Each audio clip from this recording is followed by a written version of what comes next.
Hello friends, I will now discuss question number 33 of the chapter Some Basic Concepts of Chemistry. Calculate the number of atoms in each of the following.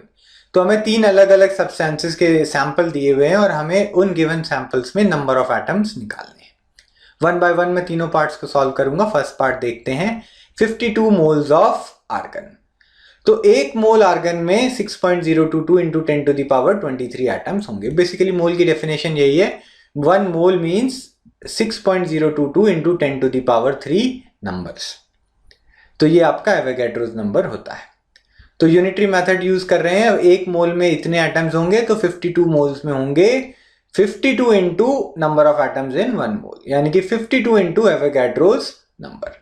तो यहां से हमारा answer आ जाएगा 3.131 into 10 to the power 25। तो first part हमने solve कर लिया है। Now I will move on to the second part. Second part में 52 U ऑफ He दिया हुआ है। U का मतलब होता है यूनिफाइड एटॉमिक मास यूनिट्स, यानी कि 52 atomic mass units of helium दिए हुए हैं। हीलियम का एटॉमिक मास होता है 4, यानी कि 4U is equal to 1 atom. ठीक है, 4 unified atomic mass units of helium make 1 atom. तो एक U में हो जाएंगे 1/4 एटम्स। यूनिटरी मेथड यूज कर रहे हैं हम। तो 52U में हो जाएंगे 1/4 multiplied by 52 which is equal to 13 atoms. तो 4U से एक एटम बनता है, 52U से 13 एटम्स होंगे। तो this is the second part's answer. Now I will move on to the third part. Third part में 52 ग्राम्स ऑफ हीलियम दिए हुए हैं।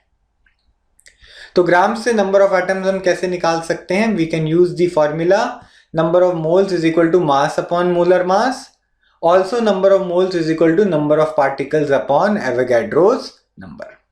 तो mass of sample को number of particles of the sample से compare करने के लिए हम ये second और third term को equate करते हैं। तो molar mass helium का 4 grams per mole होता है। Avogadro's number है 6.022 into 10 to the power 23। तो मैं फॉर्मूले में वैल्यूज पुट करता जाऊंगा। मास ऑफ सैंपल 52 ग्राम्स दिया हुआ है, divided by molar mass of helium होता है 4। This will be equal to number of particles, number of atoms मुझे हीलियम के निकालने हैं, divided by Avogadro's number which is 6.022 into 10 to the power 23। तो ये एवोगैड्रोस नंबर वाली टर्म दूसरी तरफ क्रॉस मल्टीप्लाई हम कर देंगे। टोटल नंबर ऑफ एटम्स आ जाएंगे 13 into 6.022 into 10 to the power 23। 52/4 13 होता है और उसको एवोगैड्रोस नंबर से मैंने मल्टीप्लाई कर दिया। यहां से आंसर आएगा 78.286 इंटू 10 टू द पावर 23। इसको हम साइंटिफिक नोटेशन में लिखेंगे 7.8286 into 10 to the power 24। Decimal एक तरफ लेफ्ट चला गया तो 10 की पावर मैंने यहां पर एक पॉइंट से बढ़ा दी। 23 + 1 is 24। So this is the answer of the third part. Thank you so much for watching this video.